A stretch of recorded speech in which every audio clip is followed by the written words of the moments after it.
اور جب تمہارے لڑکے بالغ ہو جائیں تو ان کو بھی اسی طرح اجازت لینی چاہیے جس طرح ان سے اگلے یعنی بڑے آدمی اجازت حاصل کرتے رہے ہیں۔ اس طرح اللہ تم سے اپنی آیتیں کھول کھول کر بیان فرماتا ہے، اور اللہ جاننے والا ہے، حکمت والا ہے۔ اور بڑی عمر کی عورتیں جن کو نکاح کی توقع نہیں رہی اور وہ زائد کپڑے اتار کر سر ننگا کر لیا کریں تو ان پر کچھ گناہ نہیں، بشرطے کہ اپنی زینت کی چیزیں نہ ظاہر کریں، اور اگر اس سے بھی بچیں تو یہ ان کے حق میں بہتر ہے، اور اللہ سنتا ہے، جانتا ہے۔ نہ تو اندھے پر کچھ گناہ ہے اور نہ لنگڑے پر اور نہ بیمار پر اور نہ خود تم پر کہ اپنے گھروں سے کھانا کھاؤ، یا اپنے باپ دادا کے گھروں سے، یا اپنی ماؤں کے گھروں سے، یا بھائیوں کے گھروں سے،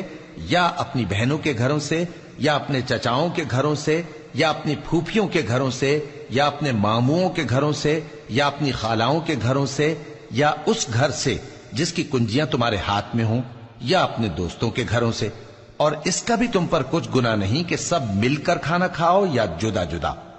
پھر جب گھروں میں جایا کرو تو اپنے گھر والوں کو سلام کیا کرو، یہ اللہ کی طرف سے مبارک اور پاکیزہ تحفہ ہے۔ اس طرح اللہ اپنی آیتیں کھول کھول کر بیان فرماتا ہے تاکہ تم سمجھو۔ مومن تو وہ ہیں جو اللہ پر اور اس کے رسول پر ایمان لائے، اور جب کبھی ایسے کام کے لیے جو جمع ہو کر کرنے کا ہو پیغمبر کے پاس جمع ہوں تو ان سے اجازت لیے بغیر چلے نہیں جاتے۔ اے پیغمبر، جو لوگ تم سے اجازت حاصل کرتے ہیں وہی اللہ پر اور اس کے رسول پر ایمان رکھتے ہیں، سو جب یہ لوگ تم سے کسی کام کے لیے اجازت مانگا کریں تو ان میں سے جسے چاہا کرو اجازت دے دیا کرو،